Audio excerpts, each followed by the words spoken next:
Bonjour à tous et bienvenue sur ce nouvel épisode du podcast de la puissance mentale. Aujourd'hui, c'est l'heure du bilan. Et oui, on est maintenant au début de l'année 2023. On est quelques jours après janvier 2023 et j'ai décidé justement de faire le bilan de cette année 2022. Et je suis sûr qu'il y a des choses qui vont résonner en vous. Il y a des choses qui vous allez peut-être remettre de la conscience sur ce que je vais dire. Parce que très souvent, je me suis rendu compte que quand je partageais comme ça ce que je pouvais vivre au quotidien, ça faisait aussi beaucoup écho à ce que vous aussi, vous pouviez vivre dans votre quotidien. Donc je me suis dit, plutôt que de faire un bilan comme ça, personnel, individuel, de mon côté, sans en parler à personne, je me suis dit que c'était peut-être l'occasion aussi de vous en parler. Et puis, prenez encore une fois ce qui est bon pour vous, comme d'habitude, ça ne change pas, hein. C'était déjà valable en 2022, ça sera aussi valable en 2023. Et d'ailleurs, ce qui est intéressant, c'est que peu importe le moment où vous allez écouter cet épisode, peu importe que ce soit en début de l'année 2023, au milieu de 2023, peut-être même en 2027, vous allez écouter cet épisode, il n'y a aucun souci. Vous allez voir qu'il y a des choses qui vont certainement faire écho à ce que vous vivez là, maintenant, dans votre quotidien. Et vous allez pouvoir mettre le doigt dessus, justement, et peut-être prendre cette décision qui va vous permettre de changer tranquillement cet angle de vue, peut-être qui va vous permettre de changer de direction. Bref, en tout cas, prenez encore une fois, comme je vous l'ai dit tout à l'heure, que ce qui est bon pour vous. Je vais le faire simplement. C'est vraiment, quand je fais un bilan comme ça, c'est vraiment l'idée de faire un stop. Faire un stop, prendre du recul par rapport à ce que je viens de vivre, par rapport à comment j'ai vécu ça aussi. Et croyez-moi, 2022 a été particulièrement challengeante pour moi, comme elle l'a été d'ailleurs pour beaucoup de personnes. Il y a eu des moments qui étaient juste incroyables. Il y a eu des moments aussi où c'était un peu compliqué. Et je voulais justement vous en donner aussi les apprentissages que j'en ai tirés. Parce que selon moi, ce qui permet justement de reprendre la maîtrise de sa vie, c'est de ne pas rester sur ce pilote automatique où on se lève le matin, on va au boulot, on rentre le soir du boulot, et puis voilà, une journée de plus en moins. Vous savez, c'est souvent ce que je disais moi quand je travaillais dans la police, une journée de plus en moins. C'est terrible de dire ça en fait. Parce que justement, une journée, peut-être qu'il y a des challenges qu'on va devoir relever, peut-être qu'il y a des choses qui vont être merveilleuses, qui vont arriver, peu importe, mais en tous les cas, l'idée c'est quand même que chaque jour, vu qu'on ne pourra jamais revenir dessus, eh bien qu'on le passe de la meilleure façon qui soit. Et donc, moi, j'avais commencé l'année 2022 avec cette intention de vraiment me positionner encore plus, d'augmenter mon leadership. Quand je dis augmenter mon leadership, c'est surtout une facette du leadership, parce que leadership, ça veut dire se positionner, être capable de mener ses idées, d'avoir ce rôle de leader aussi.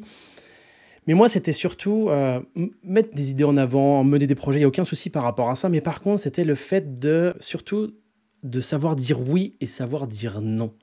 C'est vrai que des fois, quand les gens me disent: «Mais pour toi, c'est facile». Non, c'est pas facile. Parce que moi, j'ai un profil, pour ceux qui connaissent un peu l'énéagramme, j'ai un profil 9 qui est fort développé. Donc, OK, c'est super intéressant parce qu'il y a cette idée d'être visionnaire, d'avoir cette capacité à avoir de la vision, savoir où on veut aller. Tout ça, pour moi, ça, c'est quelque chose qui est, je ne vais pas dire simple, en tout cas, c'est quelque chose que je sais faire. Et de ce profil visionnaire, donc c'est le profil 9, on peut l'appeler aussi le médiateur, le négociateur, vous l'appelez comme vous voulez. Mais c'est aussi ce besoin de trouver une harmonie, de l'équilibre. Et le risque, quand on est trop dans cette recherche d'harmonie et d'équilibre, c'est qu'on n'aime pas les conflits. Et que parfois, pour ne pas aller dans les conflits, eh bien, on va s'oublier soi-même, on va accepter des choses qui ne sont pas bonnes pour soi. Et donc, l'idée, quand j'ai commencé 2022, je me suis dit, tiens, et si je commençais cette année, alors je vous donnerai aussi les différentes intentions que j'ai eues en 2022 et puis mon progrès par rapport à ça. Alors tout n'est pas pleinement rempli, mais j'ai encore le reste de ma vie pour les remplir. Mais en tout cas, là, je me suis dit, OK, quand on va me demander des choses, quand je vais être sollicité, avant de répondre oui, par peur de vexer si je dis non, par peur de ne pas apparaître pour la meilleure des personnes, je vais déjà réfléchir si c'est bon pour moi. Et ça, peu importe qui ce soit. Que ce soit mes proches, mes très proches, donc Betty, qui est ma femme maintenant depuis plus de 20 ans, mes enfants, Lucas et Robin, mais aussi ma mère, mon père, mon frère, qui que ce soit ma famille proche, que ce soit aussi des personnes qui sont des collaborateurs avec qui je travaille tous les jours, que ce soit des gens qui sont dans les programmes, eh bien, je vais aussi m'autoriser parfois à dire non quand j'ai besoin de dire non. Je vais aussi m'autoriser à et ça, c'était l'intention que j'avais en début 2022.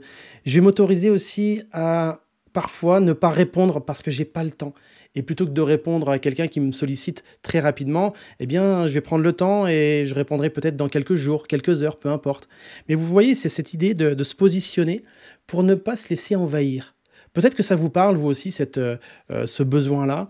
En tout cas, en 2022, j'éprouvais beaucoup ce besoin. J'ai envie de dire, sur une échelle de 0 à 10, je l'éprouvais au moins à 8 sur 10. C'est-à-dire que je sentais que c'était même quelque chose de vital pour moi. Alors, à l'issue de cette année, est-ce que j'ai réussi à chaque fois à me positionner? Est-ce que j'ai réussi à chaque fois à dire non quand j'avais envie de dire non? Si je suis honnête avec vous, ça peut-être 80% du temps. Donc, ce qui est déjà énorme, parce qu'avant, c'était peut-être à 30%. Et plus les personnes sont proches de moi, plus il y a d'émotionnel et plus c'est difficile aussi de dire non. Je pense que quand je vous dis ça, ça doit résonner. Il y a des choses qui doivent aussi faire écho à ce que peut-être vous vivez parce que peut-être que vous, des fois aussi, vous dites non comme ça facilement. Mais est-ce que vous le dites plutôt en réaction, vraiment du tac au tac? Non. Ou alors est-ce que c'est un non posé? Est-ce que c'est un non réfléchi? C'est ça aussi qui est intéressant de se poser. De quelle façon je dis oui et de quelle façon je dis non? Parce que je me souviens d'une personne qui avait cette capacité à dire non facilement, mais elle disait non à tout ce qu'on lui proposait. Ça te dirait ça? Non. Ça te dirait ça? Non. Pourquoi? Bah parce que non. Ok, super. Donc ça c'est intéressant, mais c'est pas forcément dit avec réflexion, c'est plus en réaction. La personne, je la sentais vraiment bloquée avec ses schémas, avec ses convictions et pas forcément avec une ouverture d'esprit. Donc ce qui est intéressant, et cette année 2022 m'a vraiment fait évoluer là-dessus, à qui je dis oui, à qui je dis non. Et même, vous savez, aujourd'hui, avec l'Académie de puissance mentale hein, qui se développe, qui est vraiment une belle visibilité au niveau international, j'ai eu pas mal de sollicitations.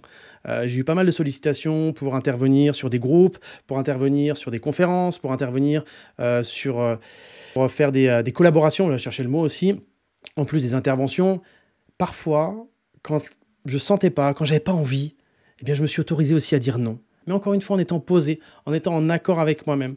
Donc ça, j'étais aussi, quand j'ai fait le bilan, je me suis rendu compte de tout ça. Et ce positionnement-là m'a beaucoup aussi aidé dans les interactions que j'ai eues avec d'autres grands leaders. Quand je dis d'autres grands leaders, c'est que, je ne sais pas si vous le savez ou pas, en tout cas, c'est pas un secret puisque je le partage sur les réseaux, mais je fais partie du cercle de Martin Latulippe. C'est un cercle d'entrepreneurs, il y a vraiment, c'est select hein, pour aller dans ce cercle, et c'est select à la fois au niveau du mindset, à la fois au niveau, c'est important d'avoir un niveau d'entreprise pour y accéder. Et donc moi, j'y suis depuis maintenant 1 an et là, je vais renouveler cette année aussi parce que ça m'apporte énormément. Et dans ce cercle-là, il y a des personnes qui ont une visibilité qui est incroyable. Vous les connaissez certainement, il y a François Lemay, il y a Chloé Bloom, il y a Cédric Michel. Cédric qui a une chaîne sur la méditation qui est écoutée par des millions de personnes. Enfin, il y a Yannick Alain, il y a que des grands leaders comme ça. Et de me retrouver au milieu de ces grands leaders, je me suis dit, OK, quelle position j'ai envie d'adopter? Quel Geoffrey j'ai envie de mettre en avant? Parce que c'est ça aussi du leadership.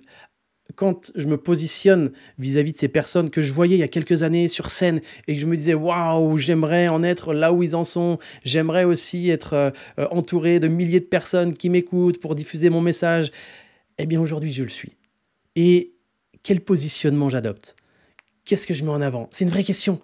Et je me suis dit, j'ai envie d'être moi-même. Peu importe si je plais, peu importe si je plais pas, j'ai envie d'être moi-même. Mais la vraie question, c'est moi-même, c'est qui en fait? C'est vrai, c'est toujours con de dire j'ai envie d'être moi-même. Bah évidemment, tu peux pas être le voisin. Ça, c'est une évidence. Donc quand tu te dis que tu veux être toi-même, qui est-ce que tu veux mettre en avant? Eh bien, je me suis dit tout simplement, je vais être avec eux comme si j'étais avec des potes. Peut-être qu'avec certains, ça va matcher. Peut-être qu'avec d'autres, ça va pas matcher. Et peut-être que ça va pas matcher avec des gens qui ont un réseau incroyable, qui pourraient me proposer des opportunités incroyables. Bah honnêtement, je m'en fous. Pourquoi je m'en fous? Parce que justement, moi, ce qui est important pour moi, c'est, dans ce positionnement, c'est de connecter d'humain à humain et pas d'intérêt à intérêt. Et c'est pour ça que dans ce positionnement-là, c'est ça aussi que j'ai vraiment recherché en 2022, quand je dis savoir à qui je dis oui, à qui je dis non, et quand je dis oui, est-ce que je me dis oui à moi-même ou est-ce que je dis non à moi-même? C'est dans cette interaction, dans cet échange avec l'extérieur. Comment je vais évoluer? Comment je veux interagir? Et là, je me suis rendu compte que, effectivement, d'ailleurs, c'était rigolo parce que quand la première immersion que j'ai fait avec le cercle, c'était au mois de mai au Portugal. Et là, il y avait Betty qui était avec moi, qui m'avait accompagné. Et je lui dis, mais comment tu me vois là? Est-ce que pour toi, je suis le Geoffrey que tu vois tous les jours ou est-ce que tu as l'impression que je joue un jeu? Elle me dit, mais non, mais t'es toi-même en fait. Donc je dis, bah c'est bon, c'est ce que je voulais. Parce que pour moi, Betty, elle me connaît par cœur, ça fait plus de 20 ans qu'on est ensemble, elle sait quand je joue un jeu, elle sait quand je joue pas un jeu, elle sait quand je suis honnête, elle sait quand je raconte des conneries, elle sait, voilà, elle sait limite plus que moi ce que je suis en train... Vous savez, c'est ces gens qui ont cette capacité, en plus elle est médium, donc forcément, quand je lui dis des choses et qu'elle sent que c'est pas aligné, elle le sent tout de suite, d'accord? Donc je peux difficilement lui raconter la messe. Donc là, je lui pose la question, je lui dis, est-ce que tu as eu le sentiment que j'étais moi-même? Elle me dit, oui, t'étais toi-même. Je dis, ok, parfait. Et à plusieurs reprises, je lui ai posé la question, parce que pour moi, c'était fondamental de ne pas jouer un jeu. Et là, du coup, je sais... D'ailleurs, c'est Yannick Alain, qui est venu me voir et qui m'a dit qu'il était vraiment pas impressionné, pas étonné, je sais pas comment on pourrait dire, mais je sais plus ces mots exactement, mais Yannick, c'est quand même quelqu'un qui a un relationnel très facile, Yannick Alain, je sais pas si vous le connaissez, en tout cas, je vous invite à aller le voir parce que c'est un super mec, qui m'a dit, Geoffrey, j'étais vraiment, alors je sais plus le mot, surpris, étonné, je sais plus, sur ma capacité à créer du lien avec les gens. Mais je lui dis, tu sais, Yaya, c'est rigolo parce que je sais même pas comment j'ai fait. Bah, c'est ça, en fait. C'est tout simplement être soi-même. Parce que je sais qu'il y a des gens avec qui j'ai pas connecté, bah, c'est comme ça. C'est pas grave. Peut-être qu'ils m'ont trouvé peut-être trop ceci, pas assez cela. Bah, c'est pas grave. Moi, le principal, c'était déjà que je me respecte moi-même. Et vous savez, hein, honnêtement, quand je me retourne sur Geoffrey d'il y a quelques années en arrière, ça, c'est un travail qui est... Enfin, je me rends compte qu'il y a un travail énorme qui a été fait. Et encore une fois, vous qui m'écoutez là aujourd'hui, si c'est votre intention d'être de plus en plus vous-même, donc quand je dis de plus en plus vous-même, encore une fois, vous ne pouvez pas être le voisin ou la voisine, heureusement ou malheureusement, je ne sais pas comment vous pourrez l'interpréter, mais c'est quelle facette de vous vous avez envie de mettre en avant. Moi, je sais que j'ai pas envie de me prendre la tête. J'ai pas envie de me dire, faut que je sois ceci, faut que je sois cela, je dois me comporter comme ceci, je dois me comporter comme cela. Et je me rends compte que plus je suis moi-même, donc plus j'enlève ces masques, ces filtres, même si on en a toujours évidemment, mais j'ai envie qu'en tout cas ces masques me correspondent. Je me suis rendu compte que ça amenait beaucoup plus de légèreté, beaucoup plus de facilité dans les rapports. Et croyez-moi, c'est plus cool en fait, c'est plus fun. Cette intention de 2022, c'était de vraiment me positionner, vraiment savoir à qui je disais oui, à qui je disais non, de façon encore plus fine. Peut-être que ça résonne par rapport à vous-même. Et croyez-moi, c'est encore quelque chose qui reste présent chez moi. C'est pas quelque chose, c'est bon, ça c'est fait, on n'en parle plus. Non, non, ça reste encore d'actualité et c'est aussi important. J'y veille aussi à ce que justement mon positionnement soit clair et s'affine de plus en plus. Donc vous voyez, tout ça, c'est un réel travail sur moi-même. Ensuite, le deuxième point sur lequel j'avais envie de mettre mon attention sur 2022, c'est vraiment sur le jugement des autres. Je sentais que le jugement des autres, ça avait tendance aussi à m'impacter. Mais c'est aussi en relation, vous savez, par rapport au premier point, le fait de se positionner. Je disais oui, parfois je disais non, mais parce que j'avais peur aussi de ce qu'allaient penser les autres, ce qu'allaient dire les autres. Et donc, c'était le jugement des autres. Mais quand je dis le jugement des autres, avant de savoir, d'être impacté par le jugement de ce que pensaient les autres, c'était aussi moi sur mon jugement. J'ai pris du recul par rapport à moi-même et je me suis dit que j'avais trop tendance à être dans le jugement trop longtemps. Et ça, c'est important ce que je dis. Dans le jugement, trop longtemps. Parce que de juger les autres, c'est pas grave et on le fait tous. Et c'est même humain et c'est même ce qui permet notre survie. Parce que notre cerveau, qui agit sur des automatismes, il anticipe ce qui va se passer, donc il juge son environnement pour savoir s'il va avoir ou non le bon comportement. Donc le fait de juger, déculpabiliser tout de suite, c'est normal. Maintenant, moi, ce que j'ai voulu améliorer, c'est dans le fait de ne pas rester cantonné sur ces pensées-là. Si j'avais un pressentiment d'une personne que ça n'allait pas matcher avec moi, que cette personne n'était pas bonne pour moi, je me suis dit, ok, je me rends compte de ça, donc je vais laisser aussi l'opportunité, la possibilité que tout ça, ça change. Donc, ça a mis forcément plus de tolérance. J'ai voulu vraiment accentuer sur le fait de me dire, ok, si mon premier regard, c'est ça, autorise-toi à aussi avoir un autre regard.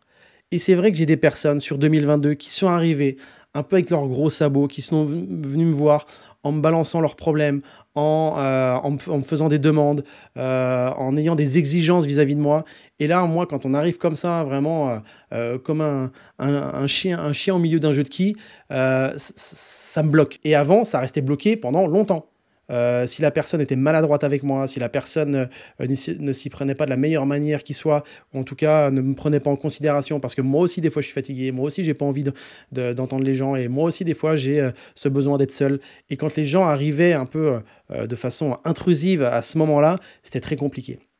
Donc là, j'ai mis vraiment ce focus-là. Vous voyez, hein, quand je vous partage ça, c'est en vulnérabilité parce que je suis loin d'être parfait et ça, j'en ai absolument conscience. Je suis pas Dieu et j'ai pas l'intention de l'être. Mais en tout cas, mon idée, c'est vraiment d'avancer et de progresser et d'évoluer.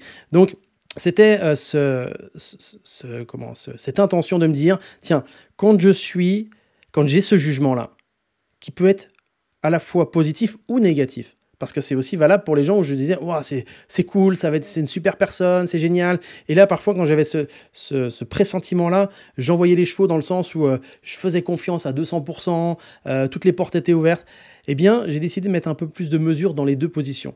À la fois quand j'avais un pressentiment qui était positif et agréable, ou à la fois quand j'avais un pressentiment qui était plutôt négatif et désagréable.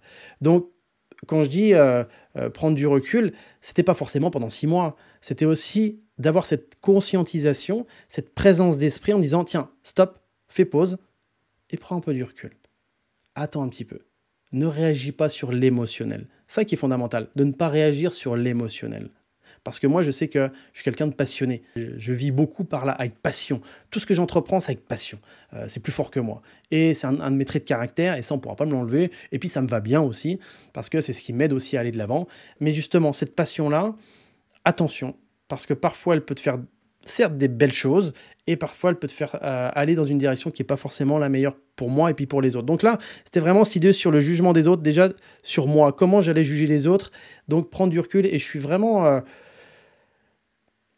j'allais dire fier de moi, oui, je suis fier de moi, mais je suis aussi satisfait par rapport à cette évolution parce que au début, j'avais cette tendance, vraiment, on peut appeler ça cette tendance à juger les gens rapidement, un peu, surtout quand j'étais fatigué, stressé, quand j'avais beaucoup de challenges à relever dans mon quotidien, j'avais tendance à être vraiment incisif. Et là, j'ai pris conscience de ça et donc j'ai vraiment le sentiment d'avoir évolué là-dessus. Donc je suis vraiment aussi content, sachant que la boucle n'est pas bouclée, c'est pas terminé. Ça, c'est un travail de tous les jours. Donc oui, j'ai amélioré, j'ai modifié, j'ai peaufiné. Ok, mais il y a encore du job. J'ai pas envie d'être cette personne qui est dans le non-jugement en permanence. Parce que pour moi, d'être dans le non-jugement, ça c'est bien dans de la théorie. De dire que, ok, les personnes, peu importe ce qu'elles me disent, ça ne m'impacte jamais. Non, ça pour moi, c'est du bullshit. C'est ok, ça c'est bien quand tout va bien, quand tout est ok, quand tu es dans une situation confortable. Mais maintenant, quand tu es dans la vie de tous les jours et que tu as une vie plus ou moins active, eh bien, c'est normal aussi d'émettre des jugements. Maintenant, la question à se poser, et c'est la question que je me suis posée pendant toute cette année et que je vais encore me poser pendant les années qui arrivent, c'est dans quelle mesure je suis en train de juger, combien de temps ça prend, quel impact ça a aussi sur mon énergie. Et ouvre un peu plus ton écran radar et autorise-toi aussi à être encore un peu plus tolérant. Je dis pas que je n'étais pas tolérant. Pour certains, certains me voyaient comme justement hyper tolérant. Bah moi, c'est pas être encore plus tolérant, mais c'est aussi de peaufiner tout ça. Et ce que je n'ai pas encore évoqué, mais qui pour moi est sous-jacent à tout ça, c'est parce que j'ai aussi envie de gagner encore plus en liberté.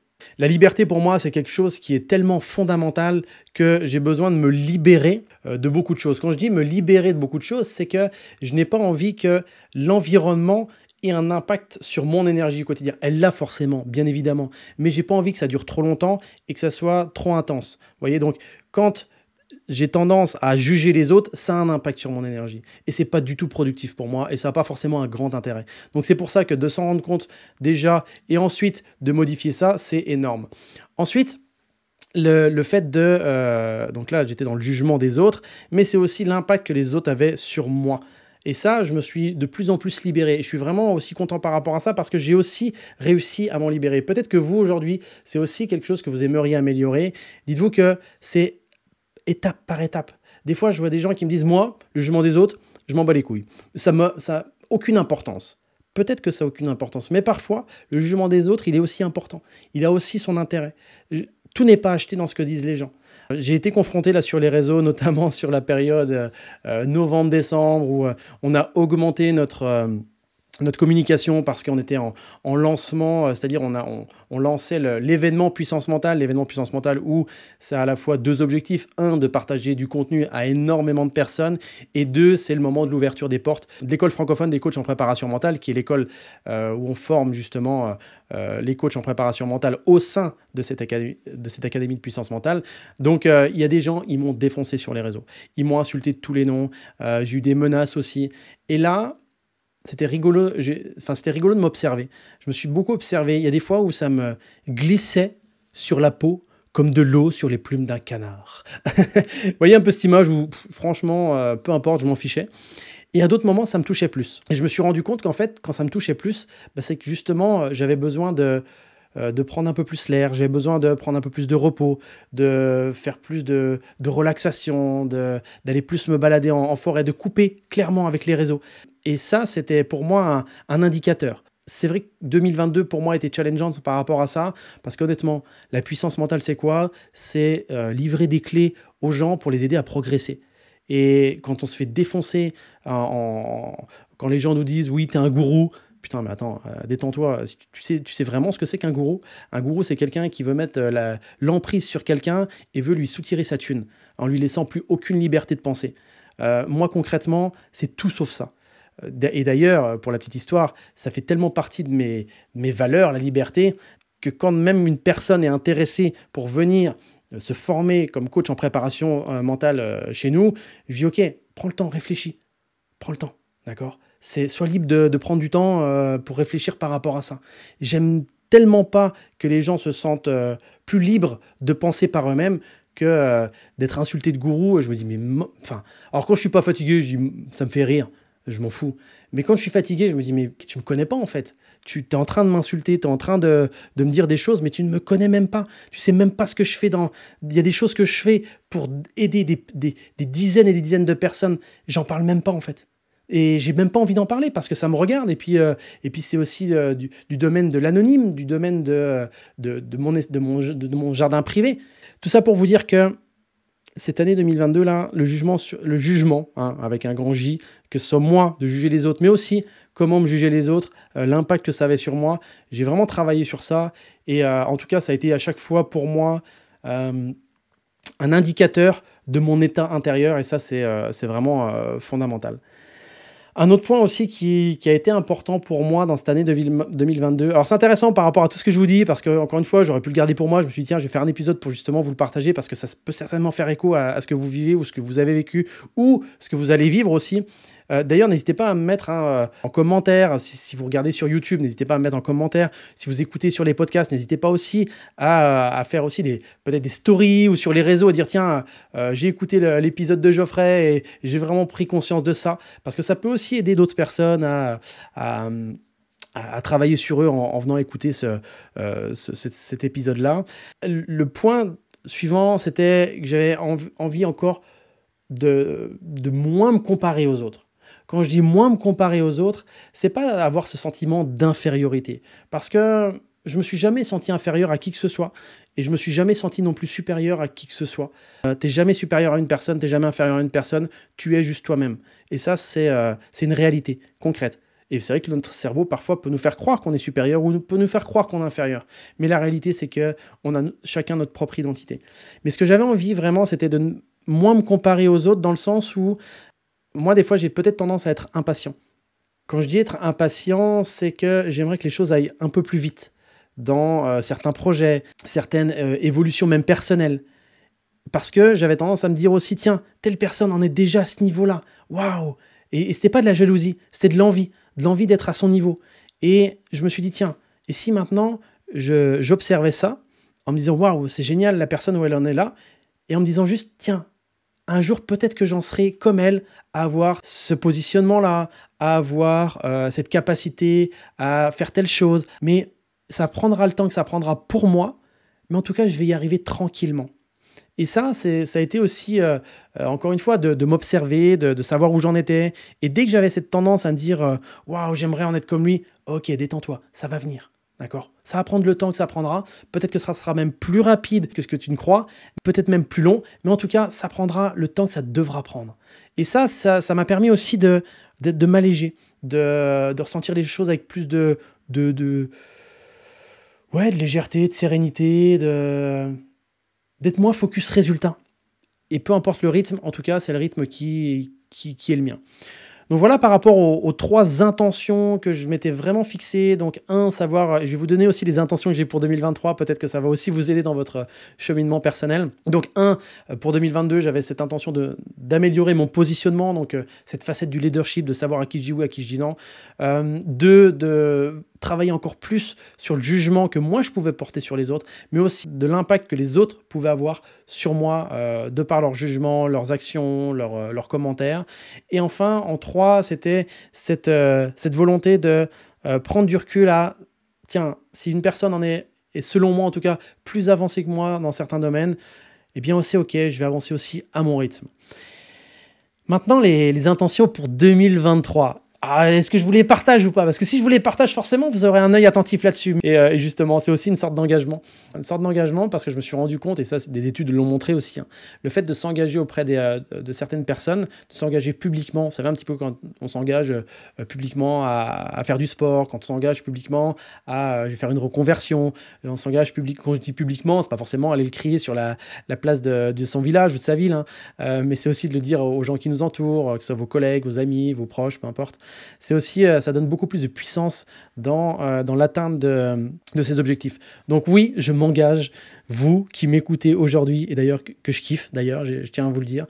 Pourquoi je kiffe? Parce que vous êtes de plus en plus nombreux à me donner vos retours, à me donner aussi des axes d'amélioration. Donc rien que pour ça, merci beaucoup parce que c'est un travail aussi collaboratif. Tout ça, je le mets en place pour vous aider, oui, mais tous les retours que vous me donnez, que ce soit sur les réseaux, les partages que vous faites, ça m'aide aussi énormément. Donc déjà, petit aparté, merci beaucoup et je vous envoie évidemment du love.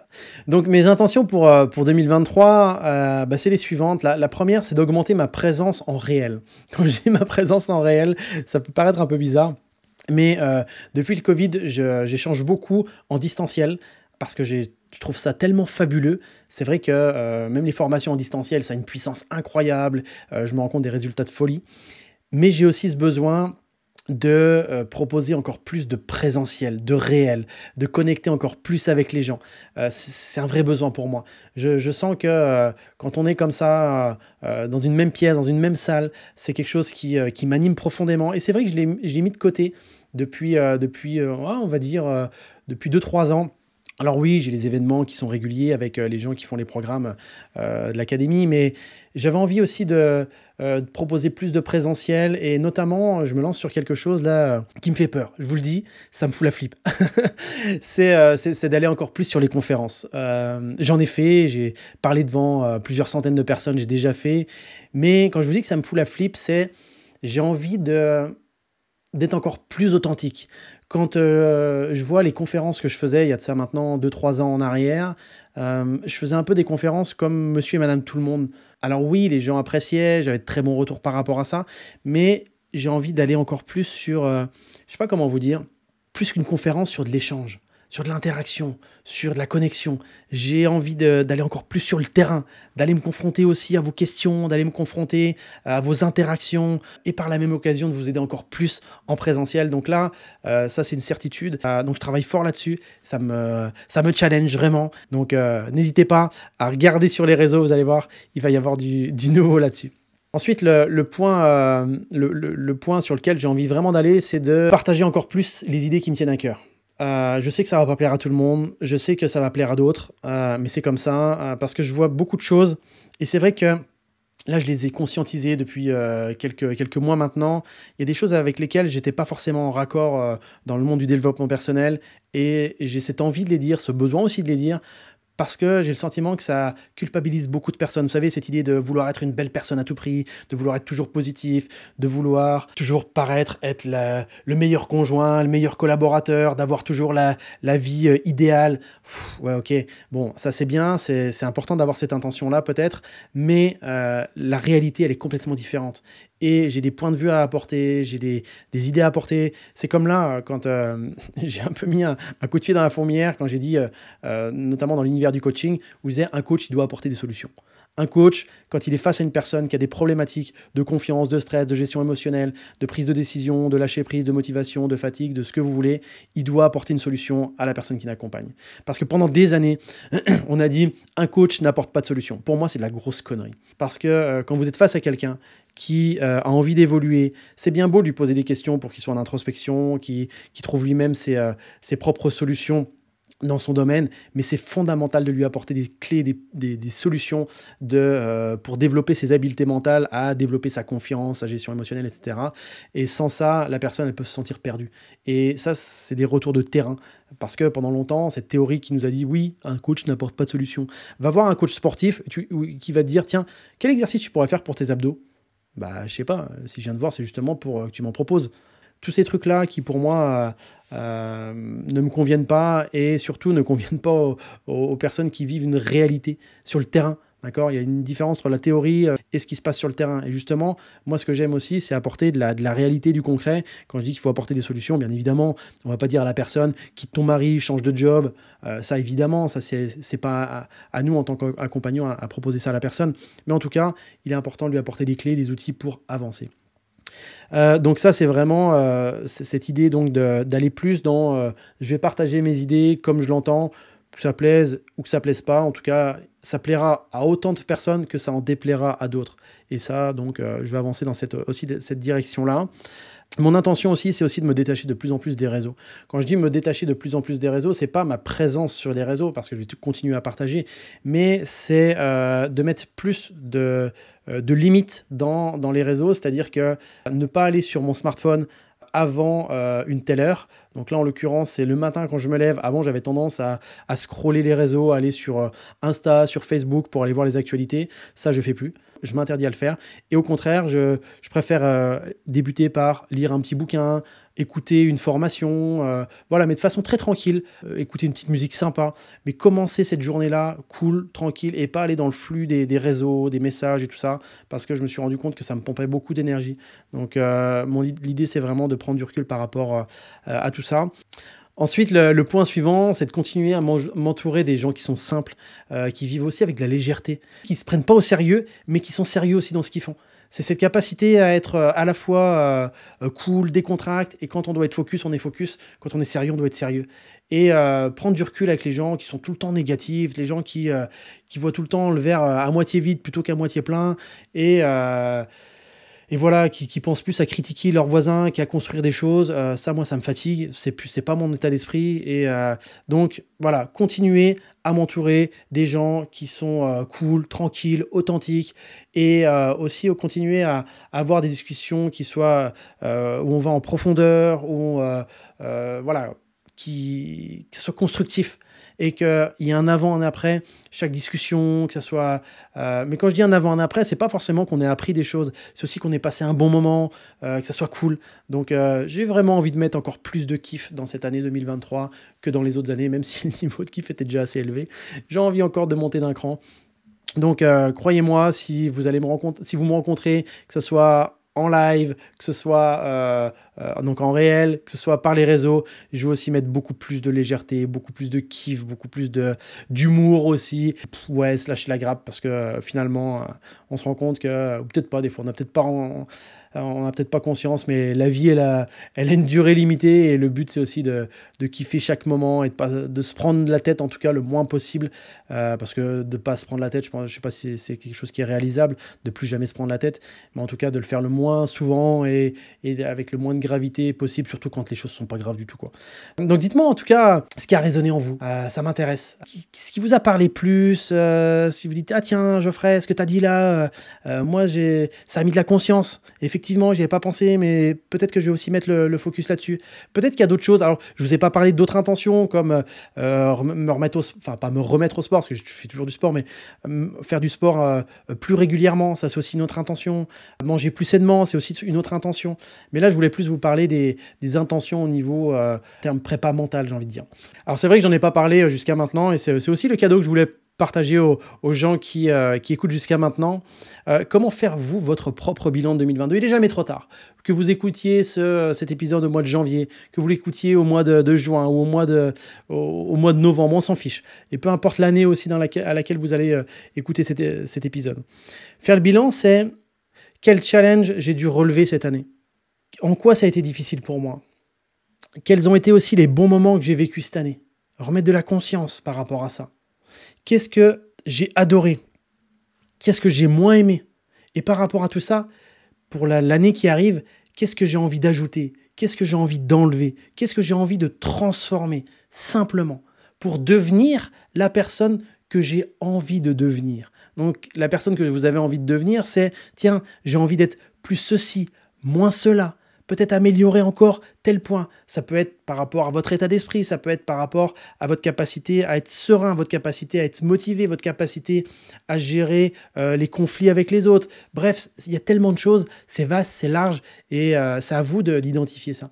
Donc ça, le faire soit en prenant une feuille et en écrivant, parce que votre cerveau va encore plus conscientiser les choses lorsque vous allez l'écrire, parce que ça, il y a une connexion avec l'inconscient.